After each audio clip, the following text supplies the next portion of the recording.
يا صباح الفل عليكم، ازيكم؟ عاملين ايه؟ يا رب تكونوا بخير. يوم جديد وفيديو جديد، اللهم صل وسلم وبارك على سيدنا محمد. انا داليا ودي قناتي، قناه داليا الرفاعي. مكملين مع بعض في سلسله فيديوهات التكييف، والنهارده فيديو دمار. النهارده لو عايزين خلاص اخدتوا القرار ان انتوا تشتروا تكييف، ايه الحاجات اللي المفروض تشتروا، او الحاجات اللي يجب توافرها في اي تكييف عشان تشتروا تكييف او جهاز صح، بغض النظر عن اي شركه، بغض النظر عن اي ماركه. انا النهارده مش هتكلم على اي شركه ولا هتكلم على اي ماركه، انا هتكلم عن حاجات عامه. الحاجات دي لو اتوفرت في تكييف معين هاتوه، لو ما توفرتش في تكييف معين ما تجيبوهوش. خصوصا ان احنا بنستخدم او خصوصا ان احنا بندفع النهارده عشان نجيب اي جهاز.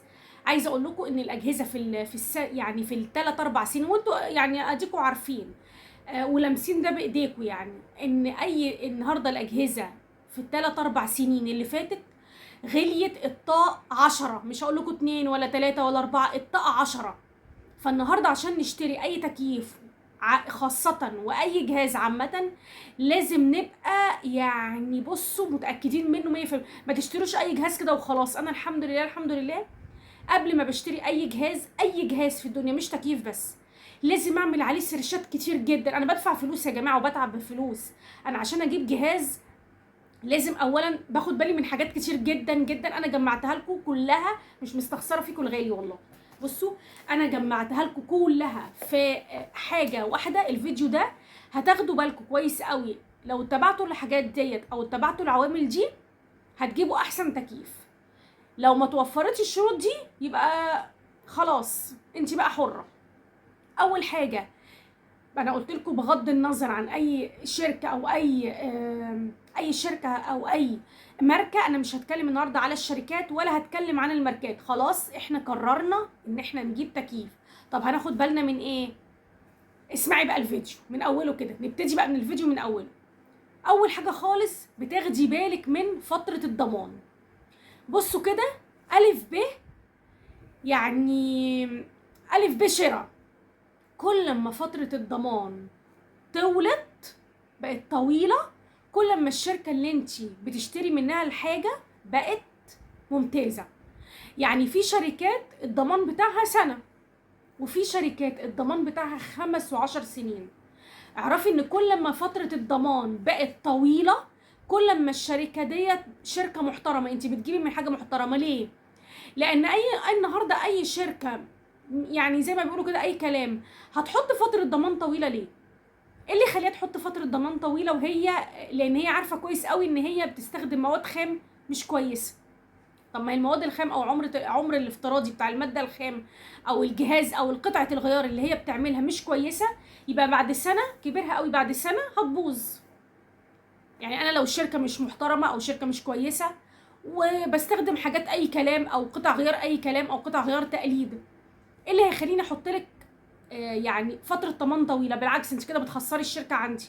انما انا لو متاكده من المواد الخام اللي انا بحطها في الجهاز ده، ومتاكده من قطع الغيار، وقطع الغيار بتاعتي اصليه و100% وحاجه كويسه تقعد معاكي بال10 وال15 سنه. لان اي جهاز اسمه سلع معمره. سلع معمره دي يعني اقل جهاز كان بيقعد زمان بال20 وال25 وال30 سنه.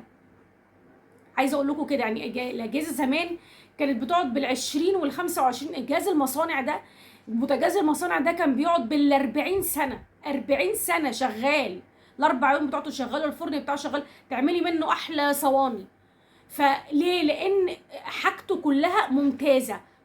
يعني القطع غيار بتاعته المستخدمه فيه قطع اصليه 100%، قطع كويسه جدا.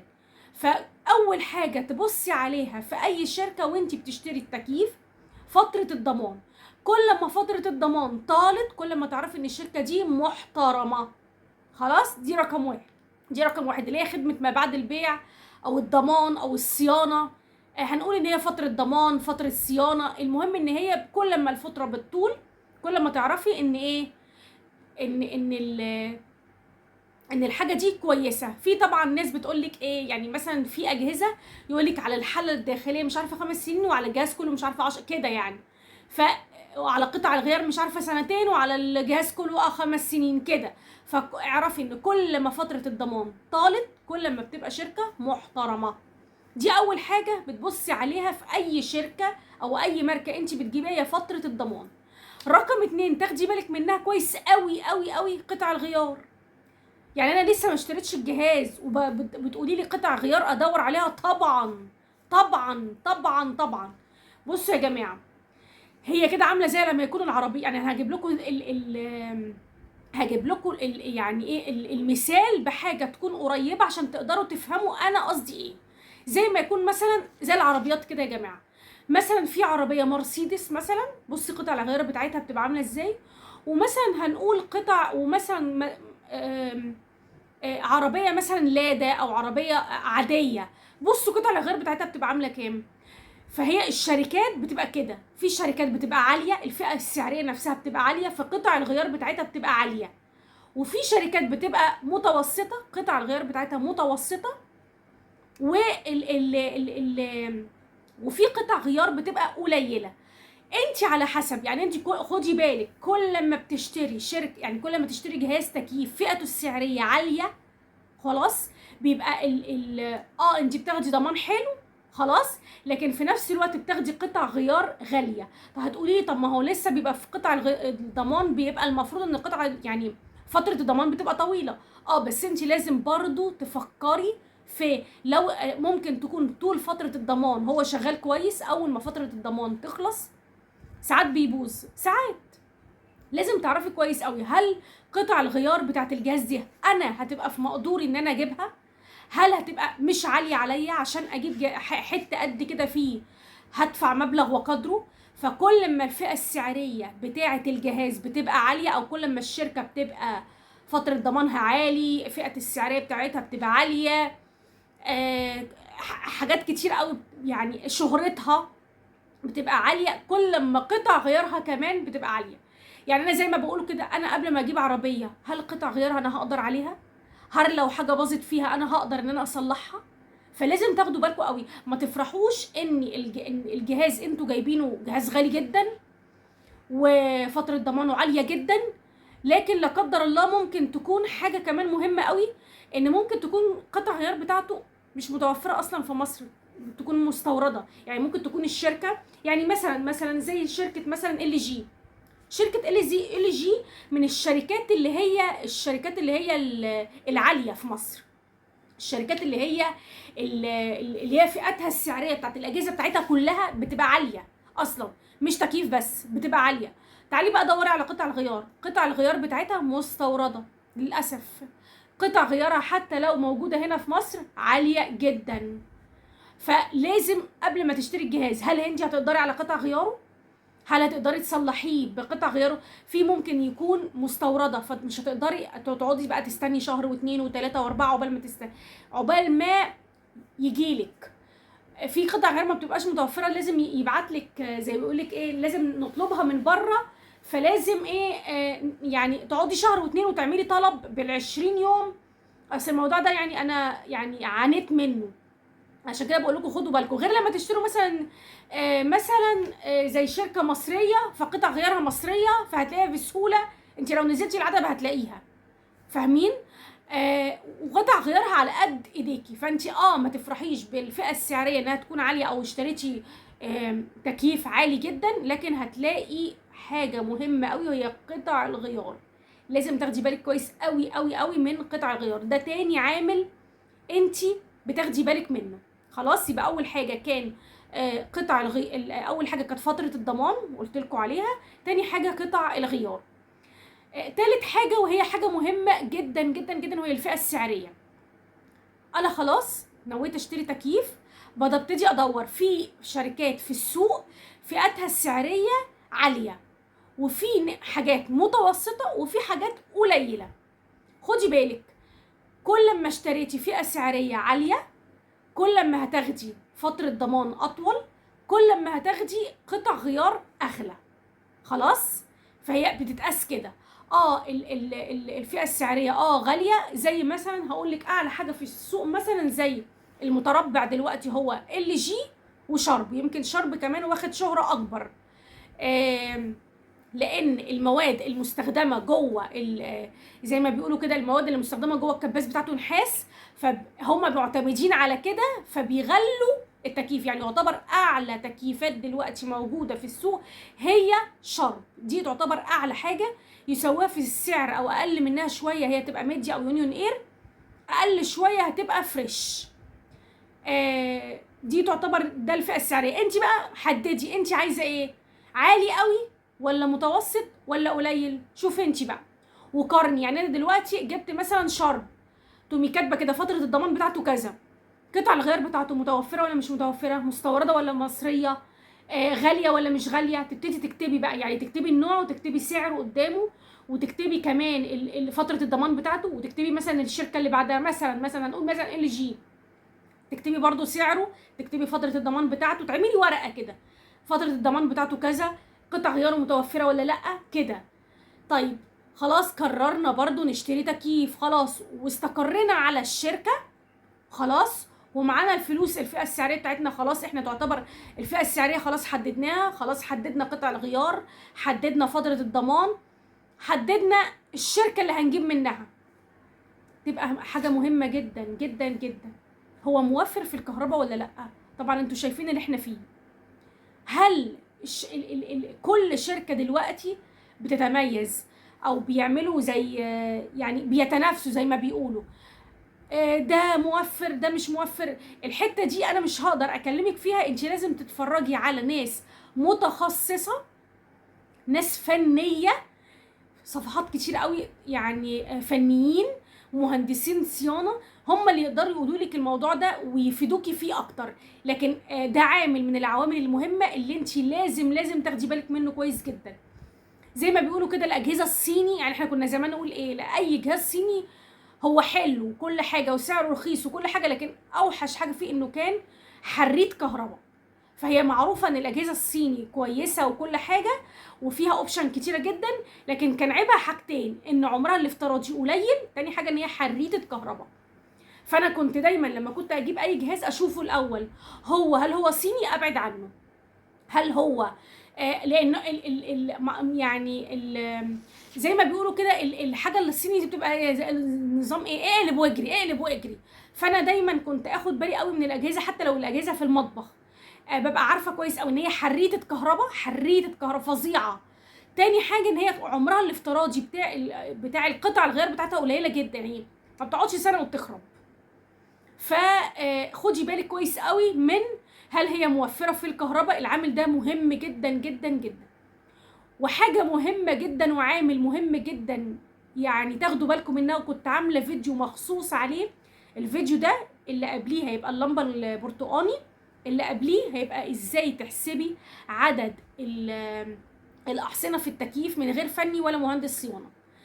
وما تقعوش، انا عامله الفيديو ده مخصوص لوحده عشان ما تغلطوش نفس الغلطه اللي انا غلطت فيها. انا كنت عامله حسابي ان انا لما اجيب تكييف هجيب 1.5. ليه؟ اتفرجت على فيديوهات كتير بصراحه، وقال لك اصل مساحه الاوضه لو كام في كام، و12 متر تبقى 1.5، لو مش عارفه 15 متر تبقى 2.25، لو مش عارفه 25 متر تبقى 3 كده، تبقى 3 حصان. وعملت على كده وجهزت نفسي وجهزت فلوسي ان انا خلاص هجيب 1.5 خلاص. وفاجأ لك بمهندس اللي انا كنت بجيب منه يعني المكتب اللي انا كنت بجيب منه التكييف، المهندس اللي جواه سألني شوية أسئلة خلاني لخبطني، خلاني أعيد تاني تفكيري من أول وجديد، وقال لي يا مدام انتي مش هينفع معاكي التكييف 1.5. العامل ده لوحده فيه 5-6 عوامل تحتيه. يعني العامل ده يضحك عليكي ويقولك لو اوضتك او مساحه غرفتك او مساحه شقتك كام في كام، يبقى هتجيبي مثلا 3 حصان 2 حصان. محدش يضحك عليكي في الموضوع ده، لان مش مساحه الشقه بس هي او مساحه الغرفه هي اللي بتحدد عدد الاحصنه. وده بقى اللي انتوا الجديد بقى اللي انتوا ما تعرفوش، مش مساحه الغرفه. يعني انت لو جبتيلي طول في عرض في ارتفاع وقسمتيلي على رقم معين هيجيب لي مثلا كذا، لا مش مساحه الغرفه بس هي اللي بتحدد عدد الاحصنه. في عوامل كتير جدا جدا جدا بتحدد عدد الاحصنه غير مساحه الغرفه بس. لو مساحه الغرفه 5 متر، مش بقول لكم 5 متر، وانت في دور اخير، يبقى هتضطري، مش هتجيبي 1.5، هتضطري تجيبي 2.25. لو مساحه الاوضه، مش هقول لكم 20 و30 متر، لو مساحه الاوضه 10 متر وما قدامكيش حد والشمس ضاربه فيكي طول النهار، الشمس ضاربه في حيطان الاوضه طول النهار، يبقى مش هينفع ان انت تجيبي 1.5، هتجيبي 2.25. لو الاوضه قبلي عندك، مش هينفع ان انت تجيبي 1.5، لازم تجيبي 2.25. عوامل كتير جدا جدا جدا. ازاي تحسبي عدد الاحصنه في التكييف؟ انا عايزه اقول لكم ان انا من كتر ما الفيديو ده مهم لازم تروحوا تتفرجوا. انا هكتب لكم، هقول لكم في صندوق الوصف او هتلاقوه لكم كده عالي في الفيديو. بجد الفيديو ده مهم جدا جدا، لان انا مش عايزاكم تقعوا في نفس الغلطه اللي انا وقعت فيها. خلاص؟ فدي عوامل مهمه لازم تاخدوا بالكم منها وانتوا بتشتروا اي تكييف. اول حاجه تاخدوا بالكم منها هي الفئه السعريه، فتره الضمان، قطع الغيار، خدمه ما بعد البيع، هو موفر في الكهرباء ولا لا. واهم حاجه عشان ما تغلطوش، ما تاخدوش بالكم من مش مساحه الاوضه او مساحه الغرفه او مساحه الريسبشن بس هي اللي بتحدد عدد الاحصنه في التكييف. لا، حاجات كتير جدا بتحدد عدد الاحصنه في التكييف. وزي ما قلت لكم هسيب لكم الفيديو ده مهم جدا.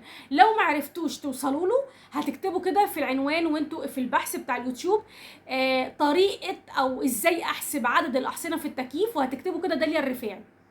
عملنا لكم فيديو حلو قوي، فيديو عباره عن عوامل تاخدوا بالكم منها. اخدتي بالك منها هتعرفي لوحدك تعمليها.